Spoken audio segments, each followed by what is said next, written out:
Hey guys, welcome back to our little channel. For some of you who are new to my class and you're just now following me, welcome. I have been getting a bunch of new students and I have some older students who's been with me since the beginning of the school year. So you all should have an interactive notebook. It looks like this. You don't need this front cover on it. I am going to show you what your notebook should look like versus what it looks like currently. So this is a brand new one. There's nothing inside of it. It's just a blank empty one. And I am going to show you how to build it. So first things first, we don't need this, but there's a lot of cool information about the actual notebook itself and stuff in it. If you were here with me at the beginning of the school year, you would have got the subject 5 instead of the 1 subject. Okay, so I'm just going to first things first, take this off. Second thing I'm going to need you to do on the cover of this notebook right here, you're going to get a black writing tool, this one, or a bigger, thicker black one, and you're going to want to put your name across it. Now, for my kids I've had for a minute, you guys already have your cover stapled to the front of it, and I know it's halfway through the year, it's probably ripped or tore off at some point, but please come see me on Monday or Tuesday. Get that black marker, write your name across it. Now, as you hear when I run my fingers across it, that sound because the ridges on it, but that's okay because it will still work. Let's see my writing tools that I have in my pen cup. So I'll look for a writing tool inside my pen cup that I want to use. We'll try out the fine tip Sharpie and see if that one works. First, I gotta learn how to open it. So I am going to, ooh, this is fun. This is H. I'm going to put 8th grade. And then I'm going to put science. It doesn't have to be fancy. It don't have to be pretty on this side. So if you're new for my class and I give you one of these on Wednesday or Thursday, if you open it up, you'll see there are several things here. Up here it says name and address information. Just put your name in for your address. Just put the school name, not really the school address. So we'll do that now together. Okay. And then I'm going to put just the initials for the school. And don't worry about that. Now, if you want to put any comments or contact information in here, that's up to you. But I do want you guys to put under personal data, just put your name, your grade, and the school. Just right there in that top. Don't worry about the rest of this, but keep this page in there because if I'm flipping through and I'm seeing there's nothing on the cover, I took a random student by random. See how thick? There's nothing on the front of this student's cover. I will be fixing this for this student since they were the volunteer for the weekend. I will be taking home some kids who really, really need the help putting their stuff together because it's falling apart. Okay, so that's step 1. Your name on the front. It's got a glare on there because of my light. But name on the front, 8th grade science. That's it. Okay, so I know it's yours. Another thing you want to do on there for me is you want to put your class period. So you're going to just put P, and then I'm going to put first period, second period, third period, fourth period, 6th period, 7th period. Those are all the classes that I go to every day. But if you're in one of those classes, you just put that anywhere on here. You can even design the cover of this if you want to. Okay, so that's what I want you to do there. Now, in this new book, I'm going to set this aside to show you what the old book should look like. Now, I don't have my teacher's editions because some of you pointed out, if you pause at the right angle, you can see my answer keys. So I don't have my teacher's edition because of that. That's why I brought home a student. And I won't share the student's name, but dark blue. It is a mess. This student has all of the things on the inside instead of glued inside. I won't show you his personal their personal page because their personal information's on it. But again, nothing has been glued down at all. Okay, so there's one really cool thing about these notebooks that I like. All of this person's stuff is there.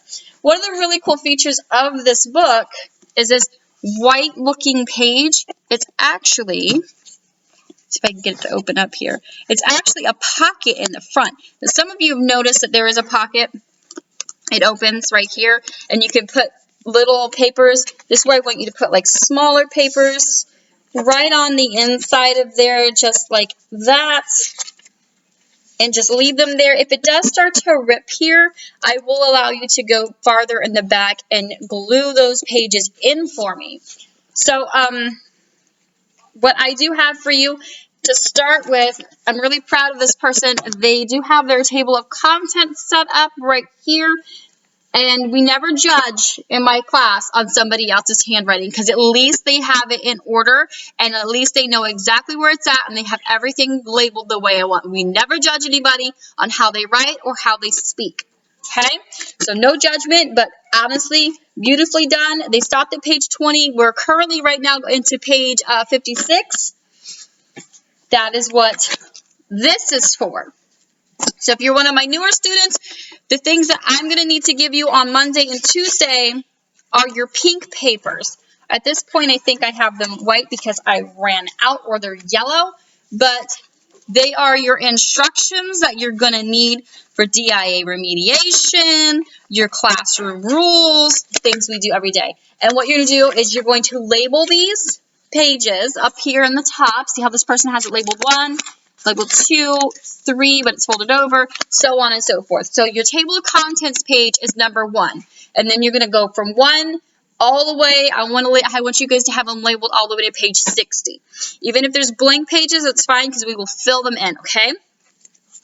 Because I do have loads of stuff that I need to give back to you for your state exams, okay? So your first 10 pages, first 11 pages, excuse me, your first 11 pages are all going to be pink. And then for my new kids that just started with me, you will not need units 1 and 2. You're going to need units 3 and 4, okay? And I haven't been able to give you those yet because we've been so busy with so much stuff going on. I am going to sit here for a second and point out some important factors that you need to have. You need to make sure that when I give you this, it's called a Flynn Safety Contract.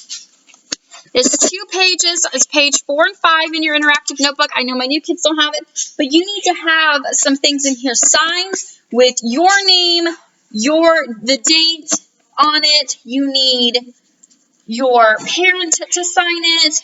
Do you have allergies? Anything like that needs to be signed, okay? Because that is for your safety, not my safety, but for your safety, just in case you have allergies or something. Because if you don't have that signed, I cannot stress enough how I say this. I cannot allow you to do labs. This safety contract is an agreement stating that you will be on your very best behavior and you won't do anything silly. Because if you don't have this, you cannot do labs. You can only merely sit and write things down. And I don't think you want to do that. Because honestly, sitting and writing things down isn't that fun. So the next couple of pages are about Canvas remediation here. And then we have a fun little periodic table game that tells you exactly what's what on the periodic table, which we needed for Unit 1, which we will be using this more and more as we go. Then you have your periodic table of elements, which is provided for you. And then you have your nature of science notes. This, again, like I said, for my newbies, let me adjust my camera here. For my newbies, this piece of paper is a 2-sided piece of paper that you put in like a flip book. So this is a blank page, and we just glued it in on the edge. But this right here, we're going to use throughout the rest of the year.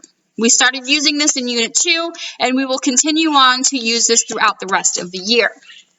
Okay? So moving on, page 10 is just the start of Unit 1. Like I said, my newbies, Don't worry about Unit 1 and 2. We're going to flip on through to Unit 3 and 4. We're not in 4 yet. We're still in 3. And you all should know Unit 3 by now is our carbon cycles. So I'm going to pull through this person's unit, which they seem to have everything kind of glued in, but kind of not glued in. So I will fix the stuff that needs to be glued in for this person because they kind of need help with it. Okay, jumping ahead, that's Unit 2. Facts matters. Very good. All right. So again, like I said, some of you guys really need extra time to sit down and put your notebooks together, and I think I'm going to give you that time in the upcoming weeks.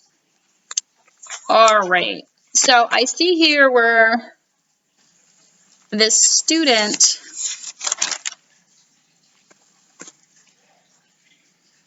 has been putting in.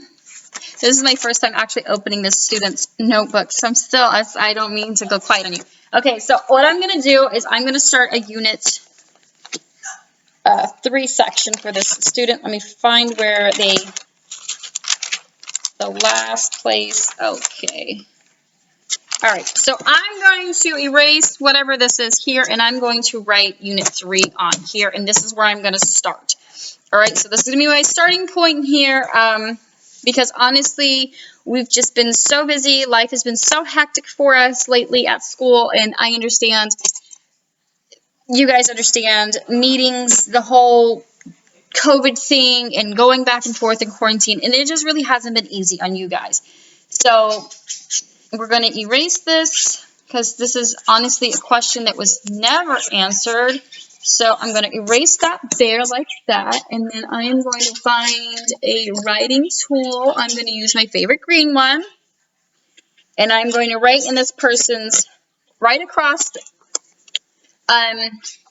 this person's page right here, and I'm going to write Unit 3, photosynthesis, cellular respiration, and carbon cycle. Nice and big, just plop it in there any which way you want to. I never take off points for not having it pretty, but if you do happen to have your interactive notebook at home with you and you want to figure out where I'm at, and you do happen to have some notes you're not sure about, you can actually pull those notes out of your notebook and start where I'm starting, okay? You can just tear those notes out, start on a fresh, brand new page. That's basically what I'm doing here in this person's book, and I'm putting Unit 3,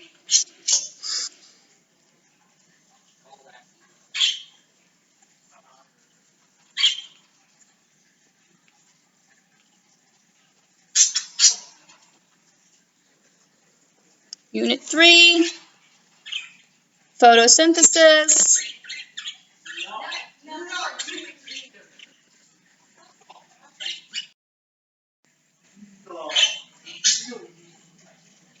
so photosynthesis and cellular respiration on this page,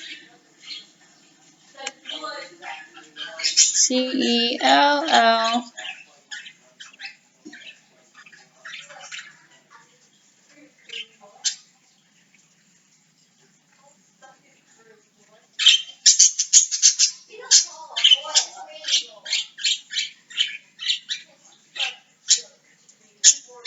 Okay.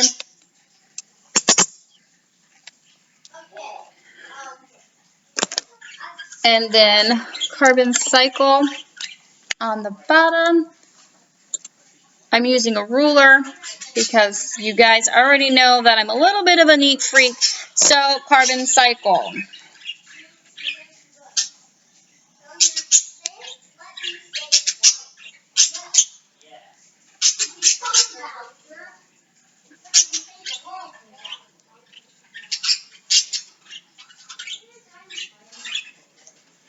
Okay, I'm going to show you what that looks like. And then I'm going to label this, let's see, what the notes this student has. 50. So I'm going to label this 49, 48. We'll do this 48. because we really haven't been keeping track. So we're going to start at 48. So your next new available page, tear all the notes out that we've been doing, put them off to the side in a pile like I did, and then you're going to start with page 48. Okay? And this is what your page should look like. You can shorten the word photo, cellular respiration, and carbon cycle. I'm going to put a plus sign there because this is what Unit 3 is on. Okay, so I'm going to go ahead and show you what this student has in ways of notes. Whoops. So this student took notes straight from my board. So it's A plus B makes AB, and this is where the molecules, and then they wrote down the notes from the board where it says, mass is not created or destroyed during chemical or physical changes, which is absolutely true. It is the only transferic or change into different substances. All right. So you have those notes. Then that makes this page. So this person jumped. So this is 9. So your pages are probably going to look a little bit different than this person's page. And is that okay? Sure is. And this is page 51. Okay, so I know a bunch of you have been throwing things away, and I've asked you not to throw away things that are important. Things that you keep are yellow and white. And I know it's like basically everything. There are some things in here that you just don't need, and they will tell you that you don't need them. Let's go through this person's stack of things and see if they actually need to keep it or can they toss it. Okay, so there was this physical chemical lab here. This person did with this part. If you have this, the only part you need is this first page. So we're going to pull the page apart, and we're keeping this part, okay? We're going to toss that in the toss pile. Put this over here, and we are going to put that on, we're going to put that in one of the other pages, okay? Again, there was this we don't need to keep, but I will keep it. I'm not throwing this student's stuff away. I'm going to let them keep it. I'll put it in those front pockets. This they can keep. Okay. That they can keep. This they can keep. This they can keep. Okay, so we are back to looking at something that looks very, very familiar in the front. Okay, so that.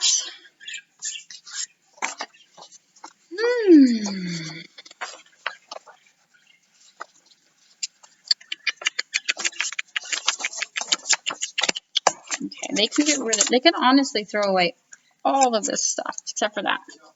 There's like one little,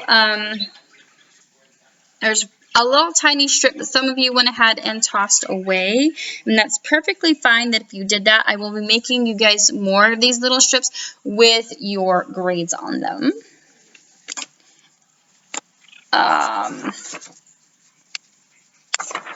Things that we need to keep. Things that we need to keep. Things that we need to keep. Okay, so honestly, this person could have purged a bunch of stuff out of their backpack.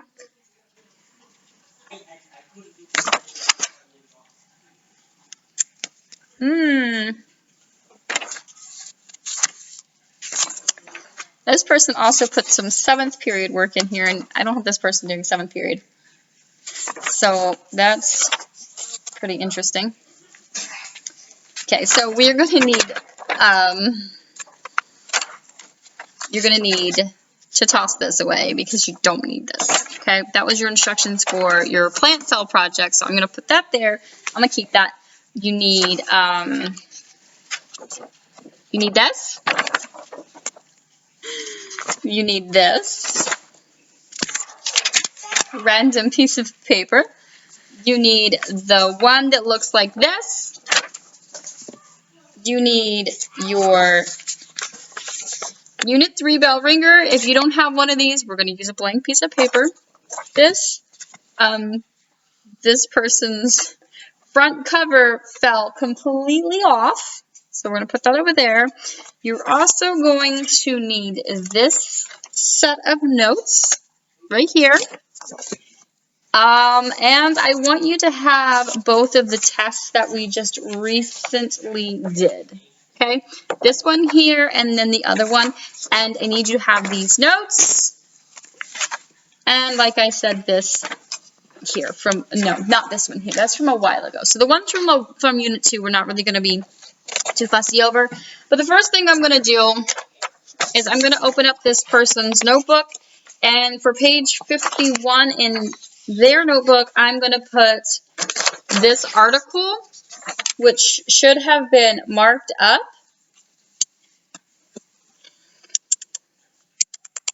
That's okay, because that's why we are here, right? So I'm going to get some glue. If you have stick glue, yes, you may use stick glue. That's fine with me. But I am going to just get out some glue, put a little bit on there, because a little bit goes a long way. All right.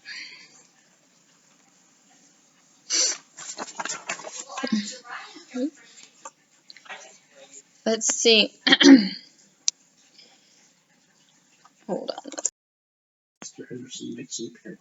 Thank you. Actually, you just didn't. All right. So off camera, we had to have our glue open because I am too little to have it open. All right. So I'm just taking a paintbrush because I'm at home, and you guys know I'm different when I'm home.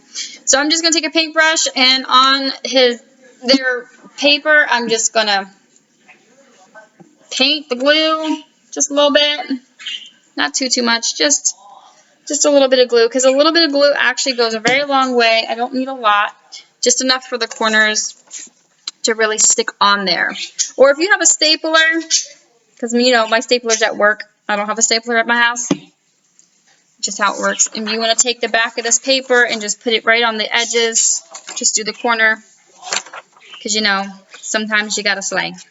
So this is what's going in this person's notebook first. Is Jackson, my goodness.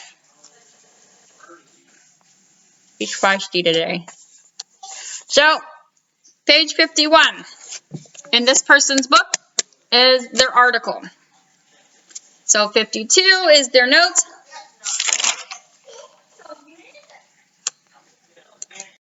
So page 52 is their notes. Page 53 is a blank page. We just recently did this one on Thursday before I left. So before we go and put anything there, I'm going to remove this page here, this here. I want to add in the diagram that goes with that article. Okay? So kind of want to make this person's life just a little bit easier. Do all of them have to match? No. Do they have to be in order? It's not a big deal if they're not in order, because I just need them for you guys to have as a study guide to refer back to. So if I'm like, hey, go back to this, I won't say like actual page number, but I'll say go back to this thing that we did. Like if I say go back to the diagram, it's to go back to one of the 3 diagrams that we've done so far. I might actually need you to go back to all 3 of the diagrams, right? Because you never know when we're going to need to study for our DIA. So we have the test set of when we're going to do those tests and when we are going to get them done, right? So I'm going to put the diagram inside their book, and I put it in a certain way. Let me stick this in my hair because I'll forget it. I put it in like this with the spine up, right? So it looks like this. So I can open it like this and turn it this way and not hit my arm into the spine, because that's really annoying. So there's that. And now I'm going to flip it over, and we have the dinosaur breath. Ooh. And behind the dinosaur breath on the next page, we are going to start just building. So I have this wonderful packet that we had when we came back from winter break. We started working immediately on this packet. It took us like 2 weeks. So there is this back section right here. You're just going to glue this spot right here. You're going to just glue this whole thing down. Yes, I know you have questions written, so you're just going to glue from here up on this. So yes, it's going to be like a leaflet. So I'm going to get my glue brush and some glue, and I am going to start right over those words right there on the bottom and brush that pretty heavy on there to get a good coating of what I really want to do. Now I want you guys to remember there's like no pressure whatsoever on how this is put in. Just as long as they're put into your notebook. And Unit 2 and Unit 3, it's Unit 1, Unit 2, Unit 3. And if you don't have anything at all for Unit 2, that's fine. I mean, are we done with Unit 2? Yes. Are we going to be retested on Unit 2? Probably not. I'm probably not going to retest you guys on Unit 2 because during Unit 2, a lot of you were sent home for quarantine reasons. So it kind of wouldn't be fair to ask you a bunch of questions that you weren't taught or demonstrated for. We do, coming up, however, have an exciting new little program. I don't want to give any spoilers away, but I'm super excited about it. I get to go shopping for it tomorrow. And yeah, so we have more labs coming up because I know everybody really likes labs. I love lab days. They're my favorite days. I get real upset when they get taken away from us. Sometimes we have reasons they're taken away. Ooh, you're squishy. Okay. So, again, this person here, but it will open like this. Okay? It will open like this, and that's what I want it to do. Okay? So you have 3 pages in 1 page. So I'm going to flip to the next blank available page, and I am going to pull out... I'm going to pull out this 2-page sheet, and I'm going to pull them apart. Now, I know some of you have this... This here is on a white piece of paper, and I will show you the alternative to doing that one instead of having it double-sided like I'm fixing to do here. So I'm just going to pop it apart like that, like you guys wanted to do to begin with. Now, if you do have it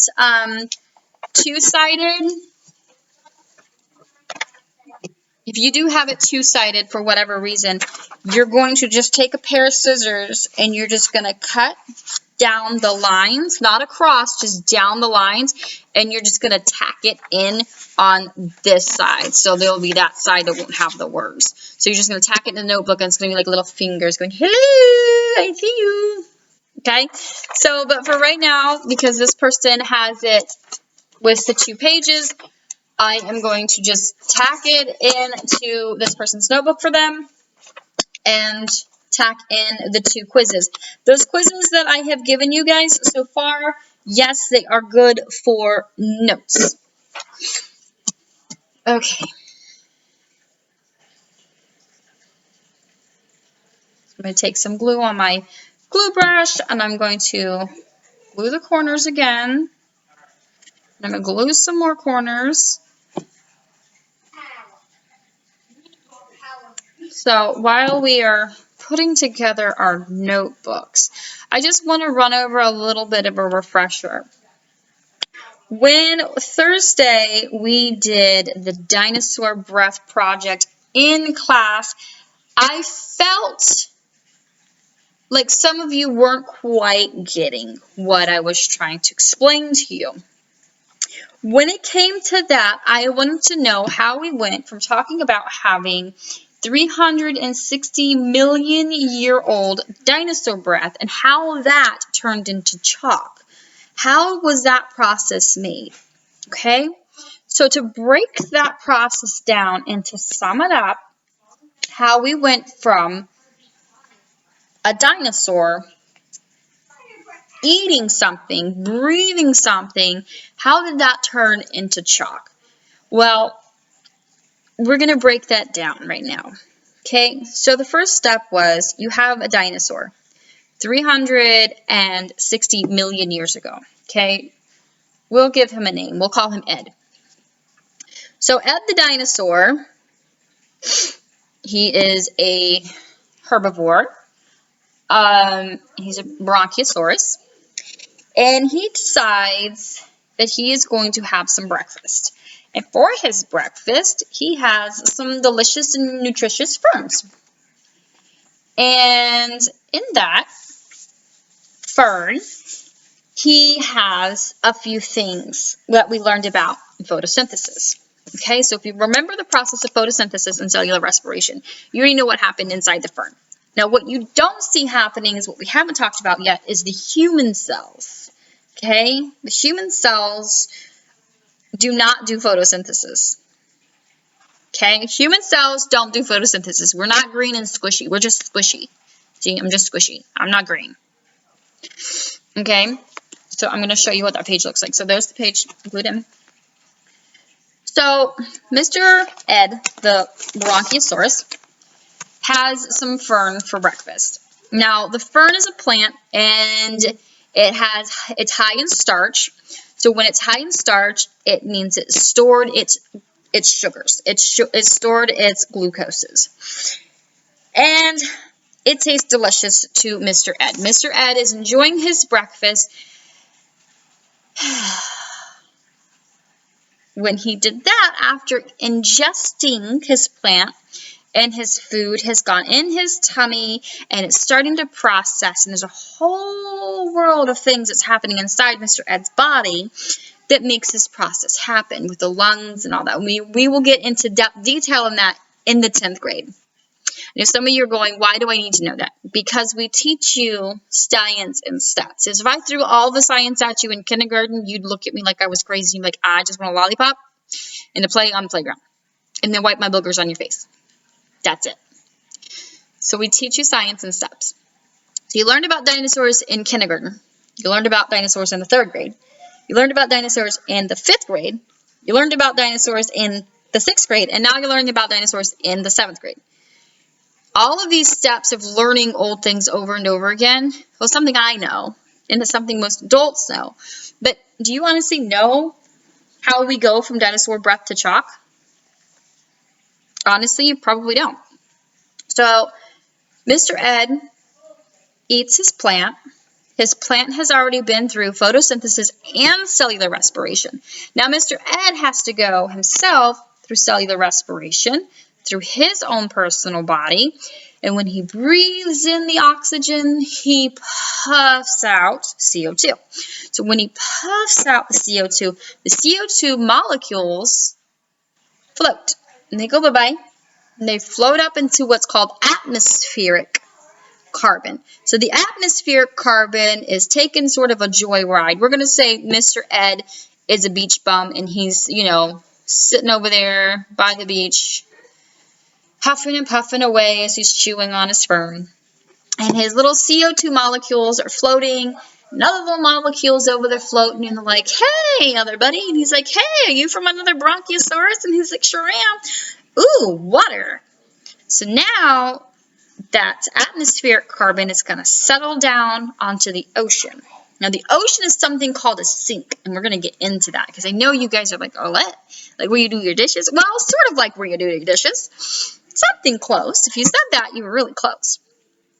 So all the carbon dioxide sits on top of the ocean, and the ocean dissolves it. And when it dissolves it, it makes it sort of like rain down. So then you get those little tiny, cute, adorable baby crabs.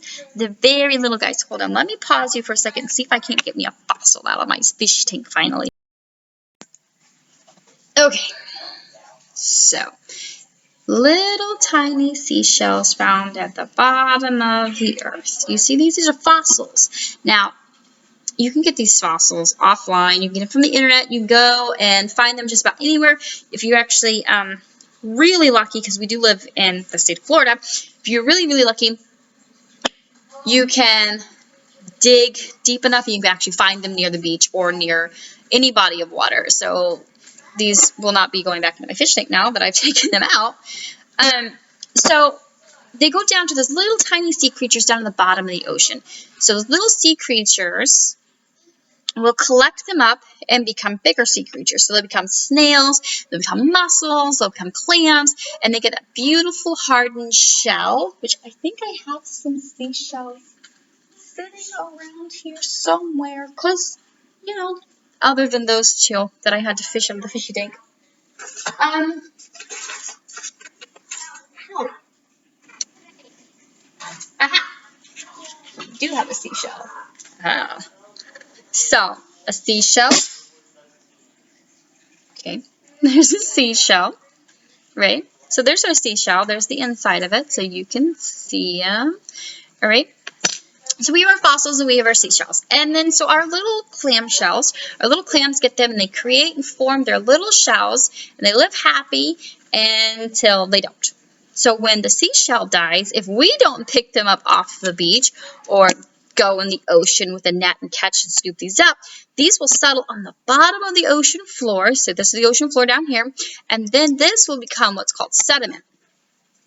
And the sediment sits down there underneath the ocean floor until something happens if we're sitting on a fault line.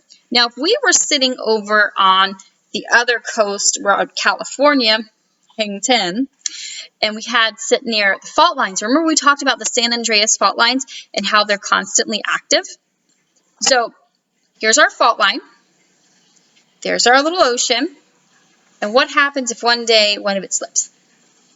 We'll do it this way. And then now we have all this exposed. So this was from 360 million years ago. We quote that. Okay? And now we can find him, but not in this form. Do you remember? They use limestone or chalk or both. So this little piece of sediment can rise up with a fault line. An earthquake happens or some kind of volcanic underneath here happens, causing our fault line to move. Like that. Sometimes they move little bit inches by little bit inches. Sometimes they move big. We don't want them to move big, remember, because that's too scary. Like, ooh, little inches is okay. Little centimeters is okay, but big inches, not okay. So that's how we end up with natural chalk. Okay, I hope I cleared that up. If you need to ask more or you need more information on it, there is another YouTuber that will explain that a little bit better. But the assignment that you had today should have really cleared up a lot of what I was describing. And I did read that article to you in my last video I made last night for you guys. So if you guys need anything else about the fault lines, about earthquakes, seismic matter, you're just going to have to wait on that. That's when we go to 10th grade. But for now, I just need you to know that it takes about 360 million years to make a piece of chalk. That's a long time to wait for some chalk. But I guess we have patience. So I'm just adding some more glue. It's not a lot of glue because I'm using a paintbrush. I'm going to stick my paintbrush back in my hair. I'm going to flip this back over. So I wonder if Ed, the dinosaur, the Bronchiosaurus, had a funny personality. I hope so. I hope he's like the funny one. So here it is. So now I'm going to go to the blank side. And this person is ready to rock and roll for the next couple of pages that they need in their book.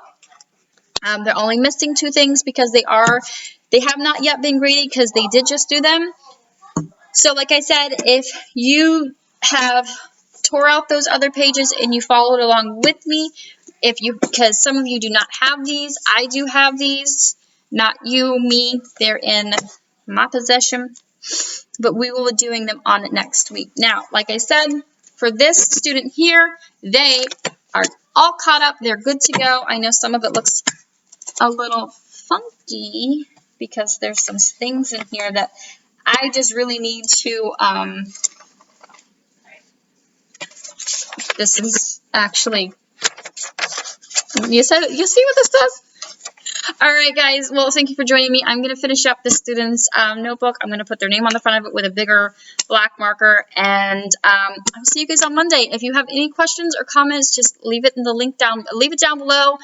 Again, there are plenty of other YouTube channels that if you're still a little bit confused on how the process of dinosaur breath works, it won't make me mad if you go look them up. All right, guys. I'll see you Monday.